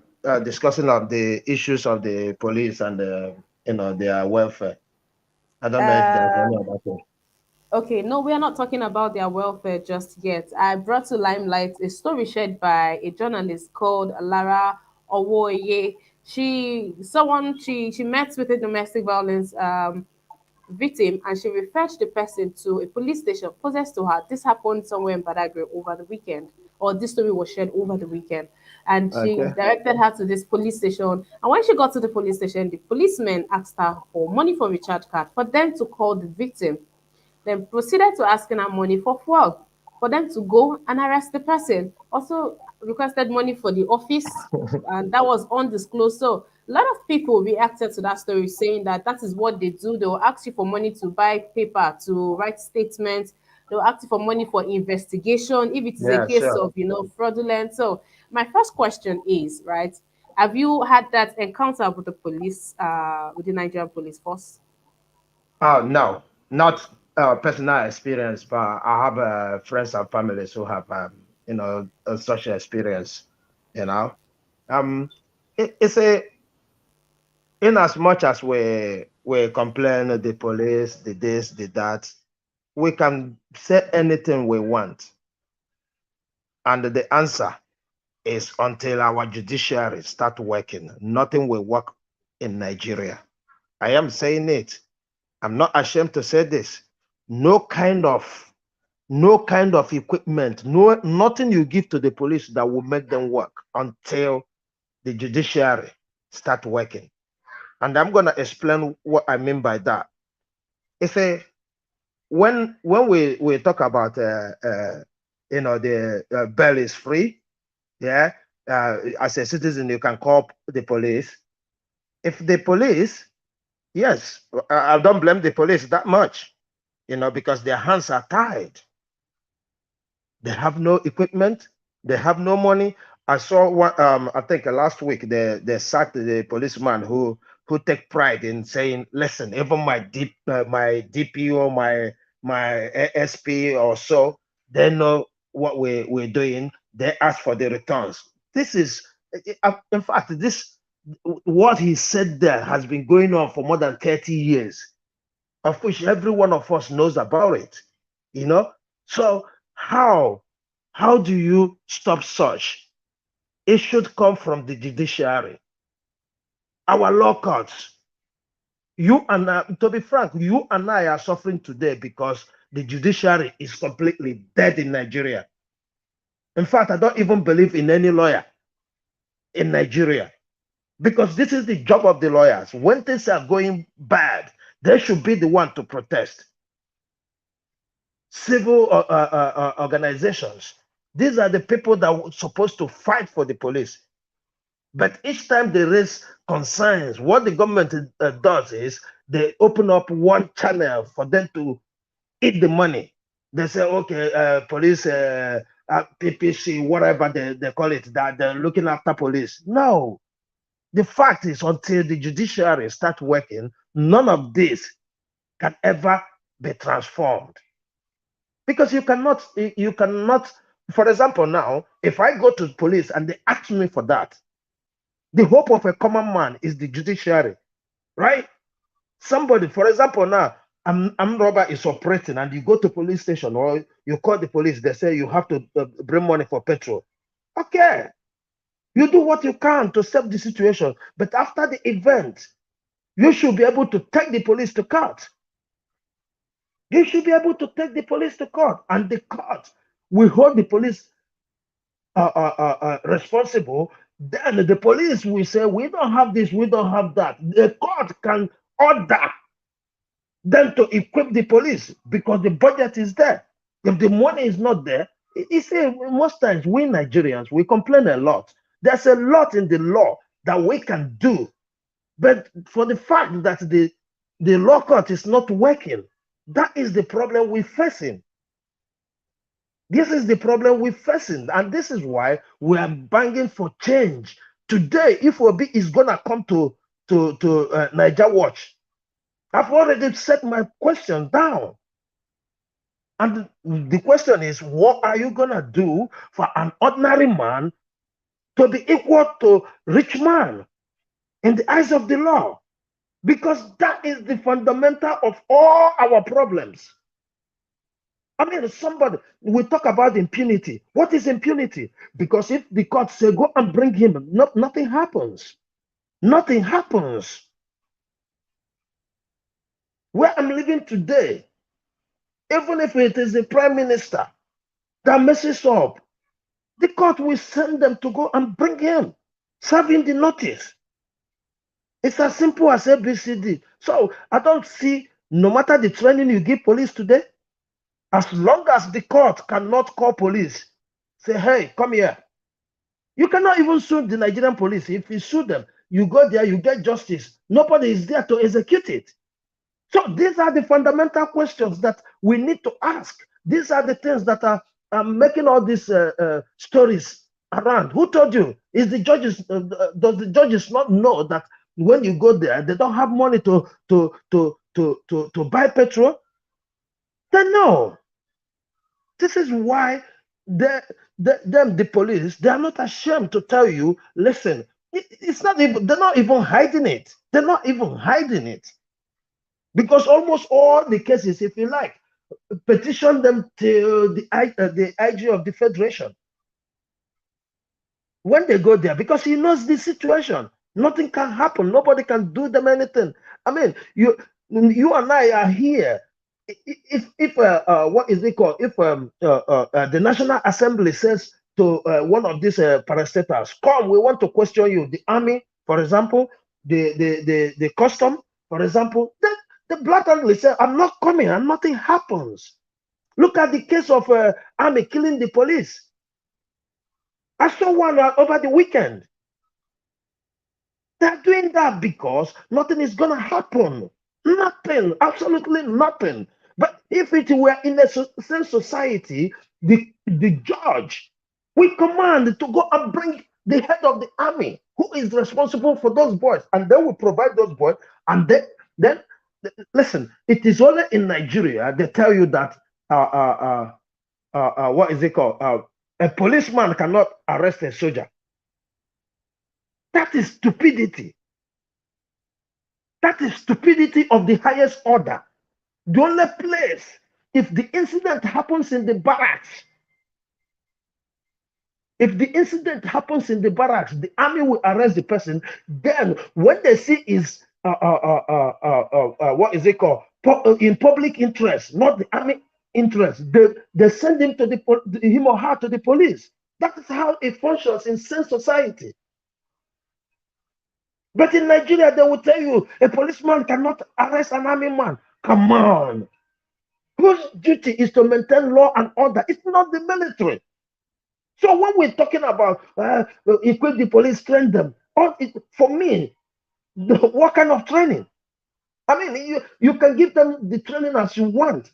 Imagine, I traveled down to 2017, right? And by this time, I have a tinted glass. I have what is it called? I have the certificate to use tinted glass, right? And when I came down, they said that one is no more valid, that it is online. You have to do it. And I mean, I read, I got a copy of I mean, not a copy, I got it online and they screenshot it where the police, whatever police, I don't know his rank, ask them not to disturb anybody who has the former one. Guess what? Each time I stop, I will show them this, and they will still hold me for hours there. That's the kind of suffer I suffer in their hand because I refuse to bribe them. I refuse. I told them, each time they stop me, I said to them, if you stop me here today because I know the condition you are and you see me, you know that I am not one of those people you are looking for. Search my car normally, ask me to go, then I will stop and give you, of which I did that a lot. I did that a lot. Those ones that respect themselves, once I finish, I say, hey, it's weekend or for job well done, because they are protecting me as well. They are living their life on the line for me. So all these things we're saying, I don't know how to. In fact, the only solution is to find a government that knows the importance of rule of law, because our Nigerian problem is rule of law. Forget about, call it what is it called? Call it corruption. Call it whatever. I mean, look at the people who are ruling us. They can't even talk to us. These are the things that are wrong with that society. And you cannot even go to law court to say, hey, this person, he did this to me and he refused to talk to me. You can't even do that. So me personally, I sympathize with the police. I All right. strongly sympathize with them. All right, You know, Mr. so Chips. Thank you. yeah. I'll get back to you. That's all I can take for now. Yeah, please, can I say This is something, please? It's me, Mr. Alice. oh, Mr. Alex. I'll come back to you. I'll come back to you, Mr. Alex. I'll come back to you, please. This is a special shout out to each and every one of you that has this shout out is for only those that liked the broadcast. If you did not like the broadcast, I am taking back my shout out from you. But please, guys, let's do the needful by liking this broadcast and giving this broadcast mass share, invite. Come on, this is an interesting topic. This is something that touches everybody. You might not be right here home, but I'm sure you have relatives, cousins, family, sons, daughters who are here and who are saying things like this. Who knows? Who knows? Who knows what's gonna happen tomorrow? So, guys, please let's do the needful. Let's do the needful. Um, Mr. Israel Asemuta, thank you. How you doing, Mr. Israel? And where are you? Where have you been? Mr. Adewale James, thank you. Thank you for tuning in. Same to you, Mr. Joseph. Now, I don't know if this is a Mr. or Mrs., but Destiny, thank you. Mustafa Mohammed, hi, hi. Thank you. Alpha Baker, thank you. Thank you to each and every one of you that has tuned in to this broadcast. Thank you. Mr. Alex, you were going to say? Yes, thank you. I just want to say that there are some very zealous and very patriotic, very, very honest policemen. I've met some of them. I want to give shout out in spite of the challenges. Some of them are still professional. They find a way around it, probably because of their religious background, probably because of their family background, the way they were brought up. To be honest, no matter what. So I've met some good police men and women who have risked their lives to save lives. So a special shout out goes to them, All right. especially the ones around Benin, like Airport Road, GRA, Road, Festival, Diamond. Those guys are professional. They are very. I see them the way they make their arrests, the way they are polite with their interrogations. I see them the way they take people away. I've seen professionalism in very rare, I mean, situations where other policemen are giving it to different pressure, in spite of their corrupt and weight that they are paying them. So some of them are still really kind. We still have some good ones. Thank you very All much. right. All right. Thank you for that. To the police officers at the airport road, GRA, I'm not very familiar with the city of Benin, but as Mr. Alex has said, we are saying thank you. We are saluting you. We appreciate the good work you are doing. Please do not give up. We truly do appreciate it. Let's all come together, put our hands together, and make Nigeria a better place. Thank you to the good ones in the Nigerian police force. We are not here to castigate you people. No, we are only here to talk about what is happening. Shed more light. As you know, your leaders, our leaders, they never seem to know what is happening until it becomes a viral news. It becomes a trending news. That's when they get to know what's happening. So if this is the only way that they get to know what's happening, then so be it.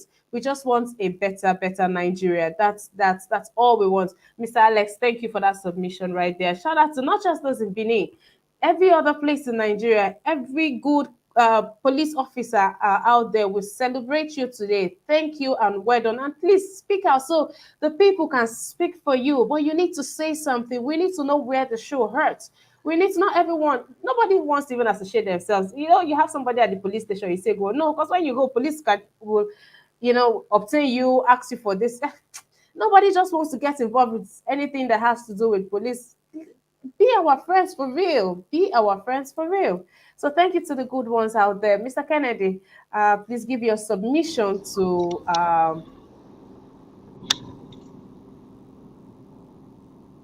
Yes. On what, please? no, give your submission to the Nigerian police force.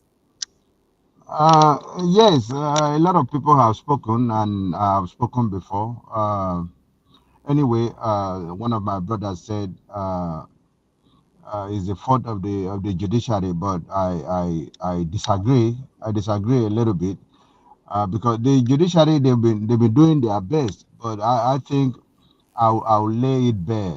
The fault is from the executive, from the presidency, because the judiciary will give their judgment and the executive will flout it.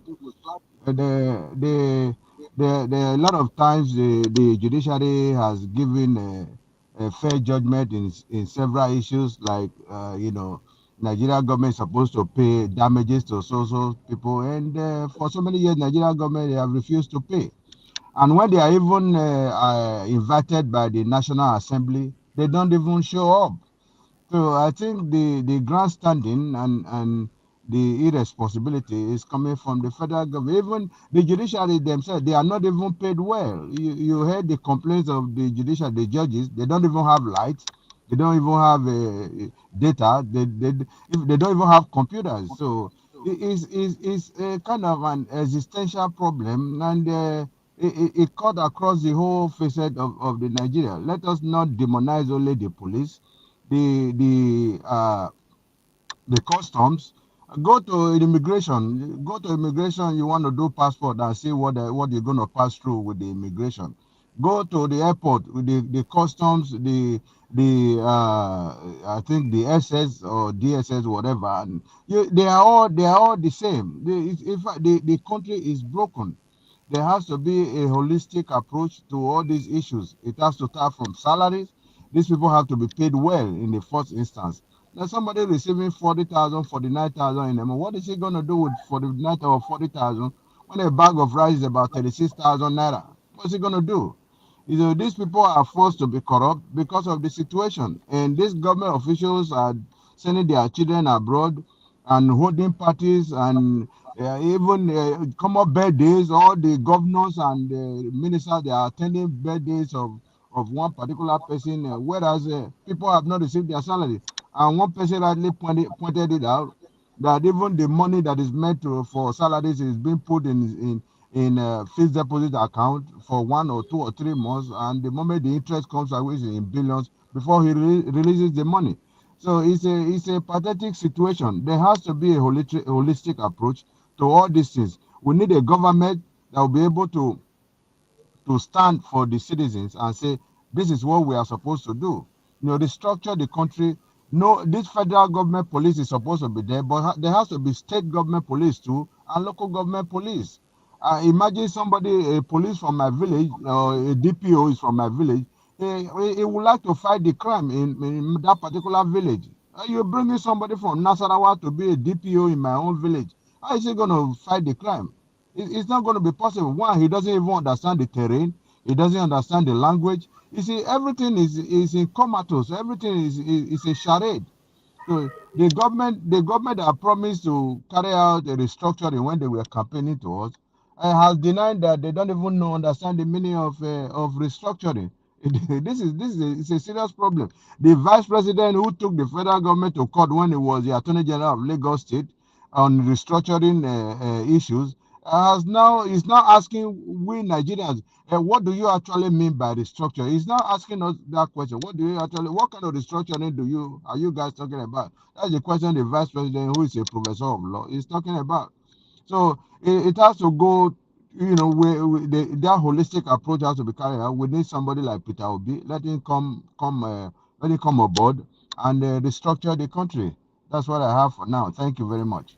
Thank you, Mr. Kennedy, for your submission. I could tell that you are saying that we need a man that knows his job and knows, and is willing to carry out his job the full length of it. And I very much agree with that submission, of course. Thank you for that, Mr. Uh, Kennedy. political Mr. will, political will. Okay, thank you for that. Mr. Kim, what's in in general, what do you think should be done to bring a change, a positive change in the NPF? I think good leadership to start with is a must. And I think, as a people, because sometimes we talk about good leadership, one man on his own cannot do it. You need a collection of ideas, to come, people to come and sit around the table and bring diverse ideas so that we can move the country forward. It's not just the Nigerian police. It's just, the police system has been set up since independence, and we haven't had any serious reform to kind of bring it up to the modern days standard. And if you add on top of that the corruption going on within the system as well, so I think Nigerians could do with a very, very, very good leadership to change the fortunes of the country. That is also to do with the Nigerian police. At the All end of the right. day, it doesn't matter what any one of us says here. When people are not properly trained, when they are not given the right set of tools to work, when the right investment is not going into the right areas, whereby the resources that you spent on the National Assembly, you could have spent half of that doing some buildings, training centers, and equipping the police. It just a lot of misplaced priorities. So leadership really matters, and so hopefully when we get good leadership, we'll begin to see changes in this in our systems. All right. Thank you. Thank you for that, Mr. Akim. And thank you for being on this broadcast. I really do appreciate it. Mr. Mori, what do you What do you think think that that should be done should be done differently differently in the in the NPF NPF to make it to a make it a better better unit? unit? Yeah, thank you, man, once again for having me. It's always a delight to be on your show. The only reason why I always meet your show is because of the time factor. While you're on your show, I'm always sleeping. We are still asleep. But today, thank God you delayed, and I was able to wake up to Oh meet your no, show. No, no, this is no, not this the is not the newspaper newspaper review. review. Okay, So let me So okay, just let me mute just you because of the feedback. When you want to talk, you mute yourself. This is not the newspaper review. This is a new program on Niger Watch. It's called The Chat. Yeah, we bring up ills and anything happening in the society.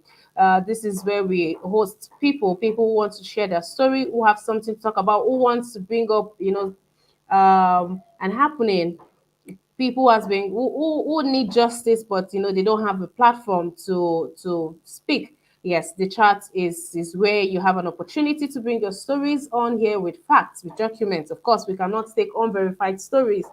We cannot run with that. So Niger Watch, as is generous enough to give its platform out to people who need to be heard. Yes, that is what the chat That is all is all about. And about. this happens Monday, Wednesday, and Friday. So this is not newspaper review, Mr. Mori. thank you very much for the wonderful job. And I think gradually we are getting there. There's a place called there. We shall all get there in Jesus' name.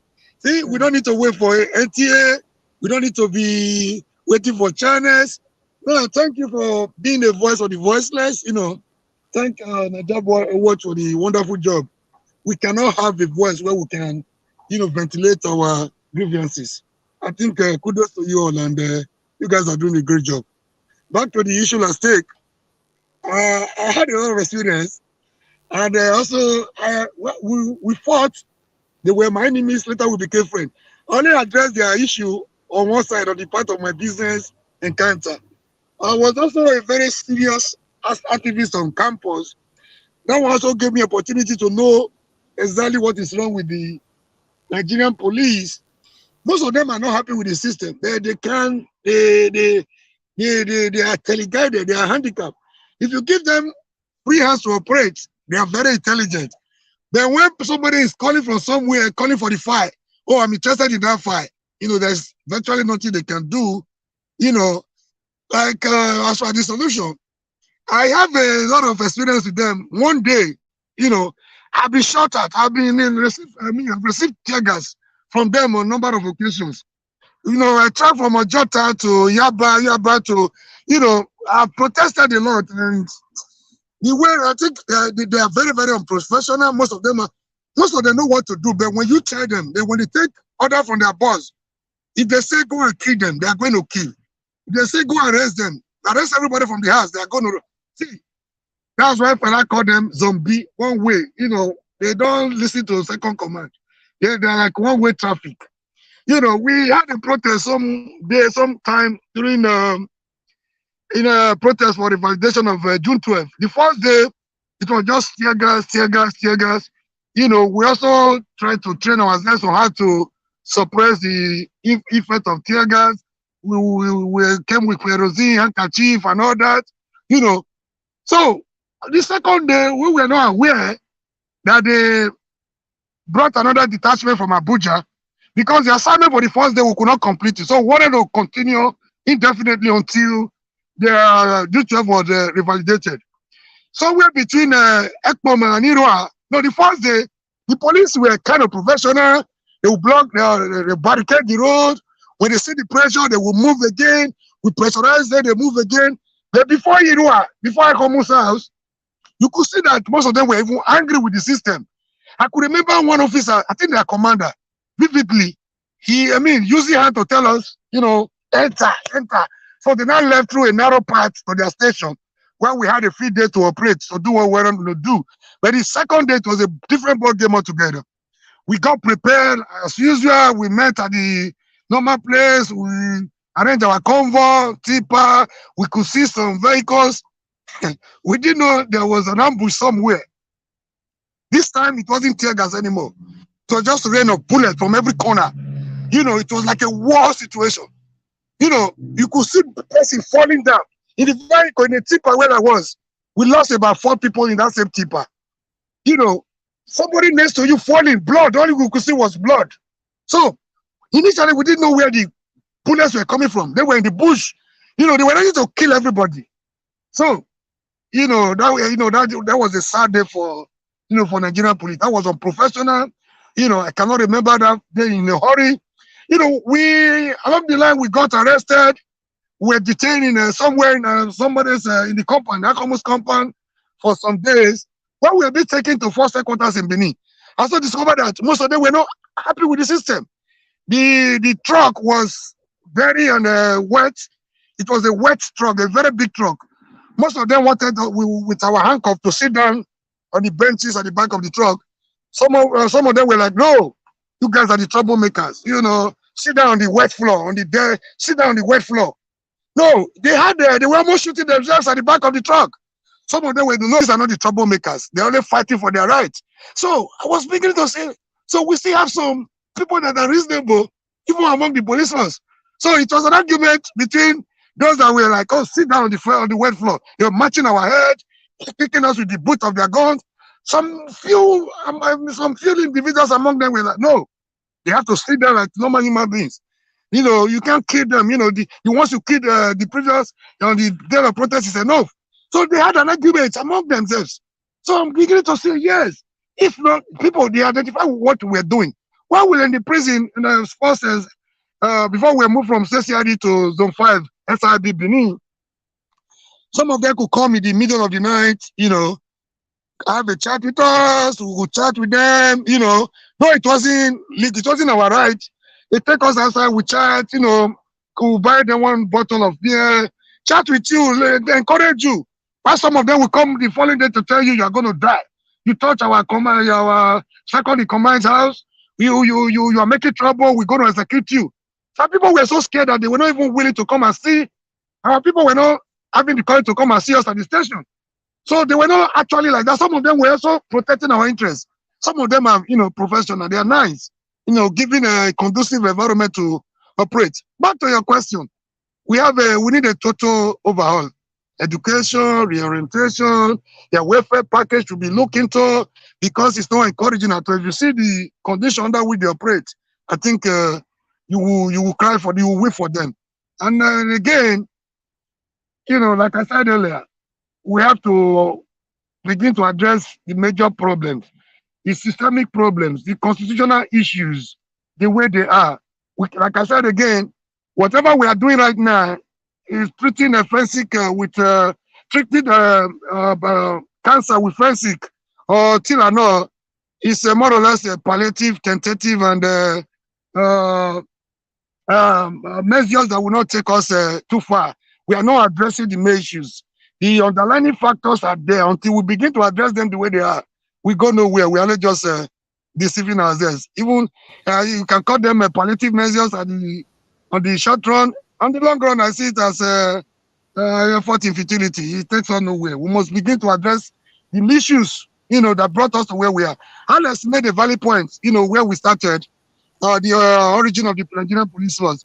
He emanated from the colonial masters mentality of master slavery mentality. They did everything possible to coerce us by brute force to submit to them. So that was the origin of police. We cannot continue to dwell there. If there's anything constant in life, that thing is change. We have to change. That's why I have a problem when people make excuses for colonial masters, what they did against us. We should continue to move away from our colonial mentality and live the way we want to live as a people. Thank you very All much. right. Thank you, Mr. Mori. Thank you. Engineer Ken, do you think, Engineer Ken, Mr. Mori, please mute the mic. Yes, Engineer I can hear. Ken? Okay, Yes, I you know how people say that restructuring, overhauling, and all of this. Do you think these people will change, or do you think this we should? I don't know. You think they can change, or this is so much in them that even with all the reorientation training and all, you think it will work? Of these people that this has been their pattern, their modus operandi for 3 decades and counting. So, do you think training is going to, take this kind of mentality out of them? No, it won't work. We have an idea that says that a hungry man is an angry man. You cannot retrain a man when the man is hungry and angry. Men are different from women. When a man is broke and he has no money, he has no he has no source of getting money, and at the same time he's hungry, he cannot provide for his family. That man can do anything. That man can fight. That man can kill just to make that money to provide for his family. So you cannot restructure a police, without paying them well, without increasing their wages, without providing free healthcare for them, without giving them the necessary things to live life as a police officer and as a human. You are wasting your time. They are wasting your time. That is just the truth in it. If you ask me personally, the only way to restructure Nigerian police, it might be a very, very rough way, is for them to take care of all those government officials, those senators, those House of Rep members, all of them. If those guys can be, if those people that are the worst corrupt human being you can ever think about in this life, if a police officer that can take them behind bars, trust me, they are going to call down their salaries to reform Nigerian police and pay them well. That is just the bottom truth in it. Because you cannot restructure a man and his salary remains the same and the economy is bad. There's no tomorrow for him. So it doesn't work. And these are police officers. When they die in the line of duty, they are not compensated. Their families are not compensated. They will just die like a dog rat. It's just like that. Okay, look at about a month plus ago, one of our brothers from the Nigerian Watch team, the one that covers Benin, that guy was harassed, that guy was brutalized, that guy was demonized, that guy was I don't even That guy resurrected from death. We were watching it live. My head was crazy. I was on the phone with almost every minute.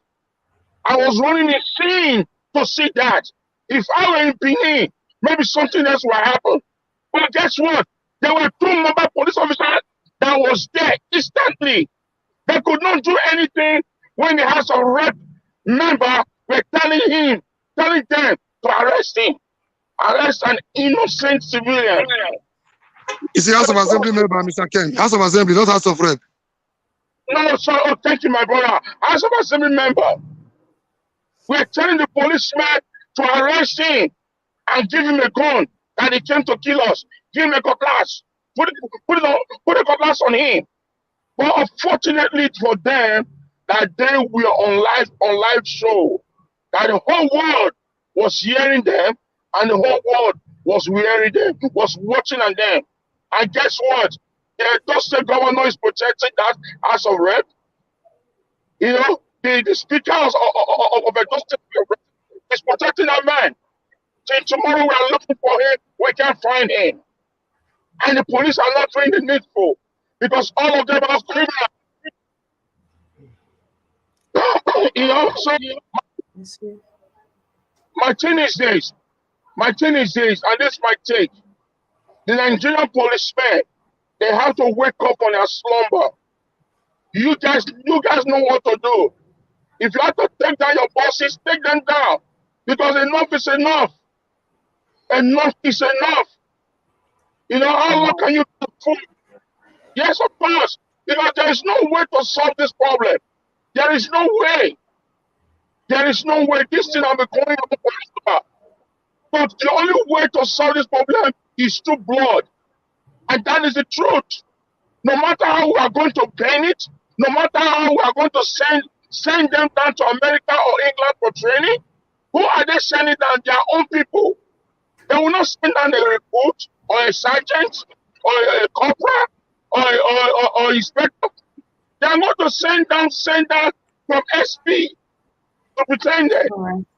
All right, Ejima Ken. Thank you. That's all we can take from you today. We have to move on. I have to move on to some other person, please. Thank you. Mr. Chooks, what do we say? Please give your submission briefly. Okay. I heard what everybody said, and it seems everybody understand the issues. You know, like one of the distance says, somebody who is hungry, no matter his conscience, he will forget because he's in the middle of hunger.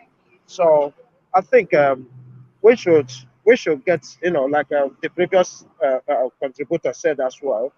The start of the whole thing is when we get a reputable leader who, you know, in terms can, you know, give order, commands, you know, because when you hear Nigerian armed forces, somebody commands them, you know, and if you're not willing to command the armed forces, they will do what they want, you know, and because they have guns, you know, nobody talks to them, nobody can go near them, you know. So what the first thing we need to do is get ourselves, you know, somebody in a position of authority who can, you know, let them know how things works. Because Nigeria.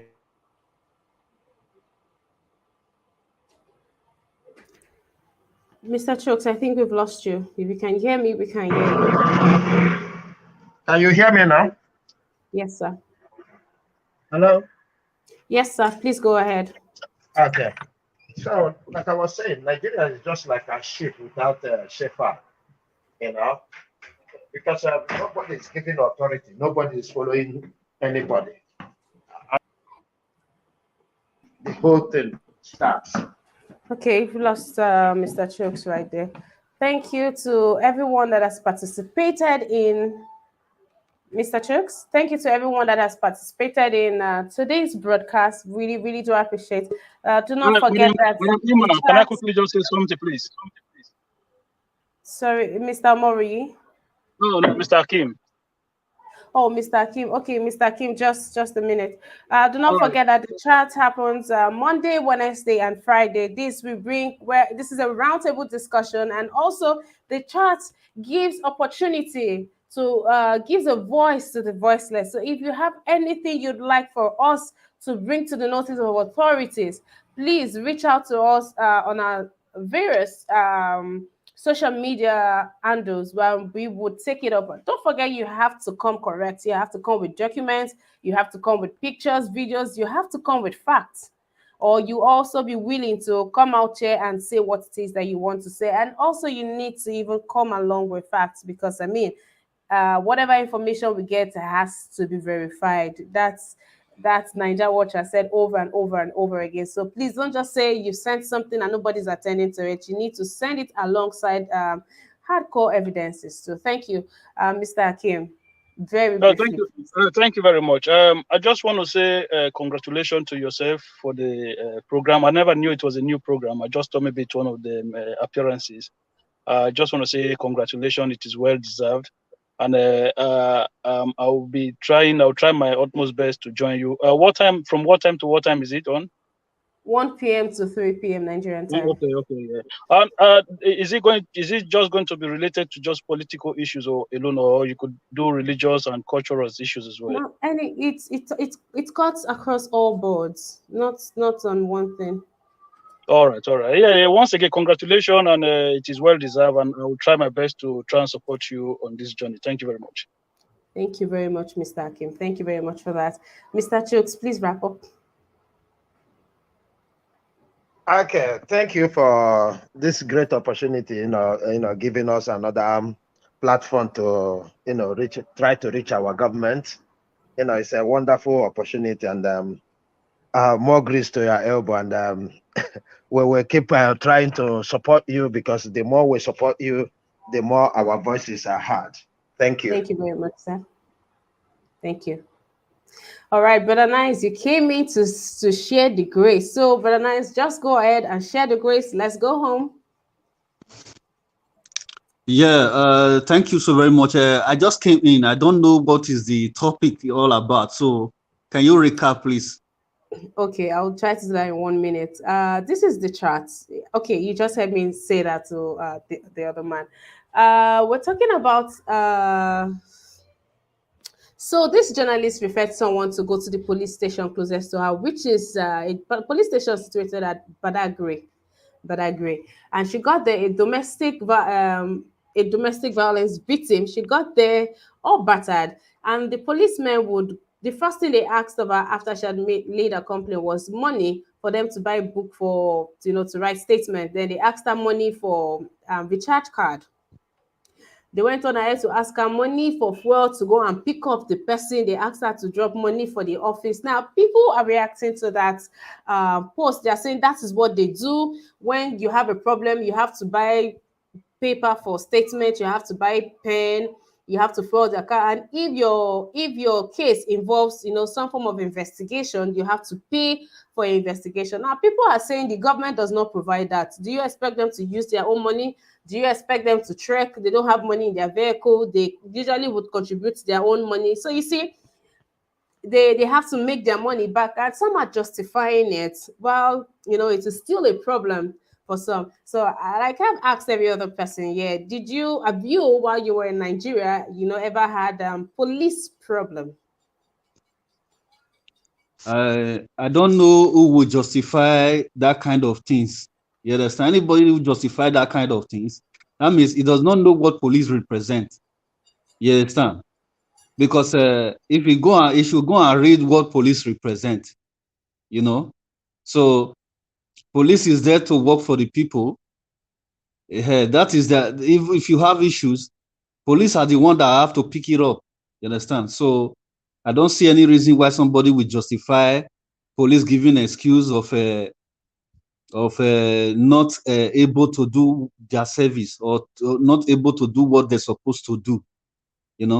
That's the reason why they are police. Police is for security. So Nigerian police, for me, anybody that go to Nigerian police is just a waste of time. Nigerian police is not a police to me. You understand? They are just bunch of criminal packed in one corner. If you go and meet them, they will double your problem. They are not going to solve you. Misima is laughing. I know, I know this one will be funny to you today. When I saw you trying to get to the studio, I said, I must give it a nice 1 minute because I've been waiting for it to get your view on this. That was a powerful grace. All right, but nice. Please wrap up. We have really come to the end to the close of this broadcast. Yeah, I don't even know that this broadcast is going on today. I just wake up from my sleep. Then I saw it. I said, which program is this? We finished one. There's another one immediately. But Which kind of I announced it during the newspaper review. Even last week, Saturday, I said it that we have a new program called The Chat, a roundtable talk. It's a platform. It's going to be a broadcast where we give a voice to the voiceless, people who have problems like this, where the police are doing this. I mean, if you have this problem, if you've gone to a police station and they did this to you, come to us. Give us facts. There should be a video of them saying it or a picture of you paying for this book. Come, whatever it is. If you've gone to a church or you go to a mosque or something happens, come, let's talk about it. Bring it here because it looks like our leaders, they only get to know of a situation when it is viral, when it is on the internet. It's like if the camera is not on them, they don't care. But when the camera is on a topic, that's when they care about it. So yeah, Nigeria Watch has been gracious enough to allow his platform to be, to help all these people. So talk to people. If you have a problem, bring it to Nigeria Watch Award with facts, with evidences, and something will be done about it. Yeah, exactly. As they said the internet is the justice of the common man now. So the only way now is for them to bring it to a different platform. Then they can publish it, and then when the authorities see that it goes viral, they are not ashamed. They will be moved to do something. So that's the only way. But they should not have hope in any police. Those police are a bunch of criminals that is packed in one corner to double your stress, your problem. So that is the only thing. Police in Nigeria is not police. That's all. All so right, that is what I don't have for now. Thank you to everyone that has been a part of the chat today. It was amazing. We had a good time. We got to learn one or two things. And this is again to Mr. Mark Irabo. I am so sorry for that experience that you shared. And I'm sure that there are people who have had it worse with these people. And also there are people who has had it very good with the Nigerian police.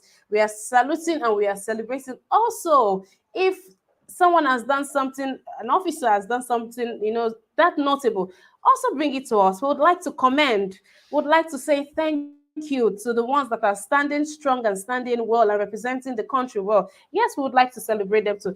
Gingerbread Man, I am so sorry. We've come to the close of the chat. If you'd like to make contributions, if you'd like to participate, the chat happens every Monday, Wednesday, and Fridays, 1 p.m. Nigerian time to 3 p.m. Nigerian time. It's a 2-hour broadcast. And don't forget, for Monday to Saturdays, we have newspaper review, 10 a.m. Nigerian time, all through to 11 a.m. Nigerian time. You guys are doing newspaper review is actually for just 1 hour. We are getting to that place where we'll stick to the time. And then we have Monday to Thursday, 5 p.m. Nigerian time for discussions. You don't want to miss that. And we have the debate every Friday by 6 p.m. In fact, guys, just turn on your notification. So for every time Nigeria Watch goes live, you would be notified. Yes, Mr. Makirabo, you're very welcome. To each and every one of you that did this with me today, and the support has been very enormous and overwhelming and encouraging, guys. Thank you very, very, very much. I do appreciate each and every one of you, and yes, I love each and every one of you too. I'll see you tomorrow, 10 a.m. Nigerian time for newspaper review. Oh, before that, I'll see you by 5 p.m. today for the discussion. Okay, then, you guys stay well. Talk to you very soon. Bye for now.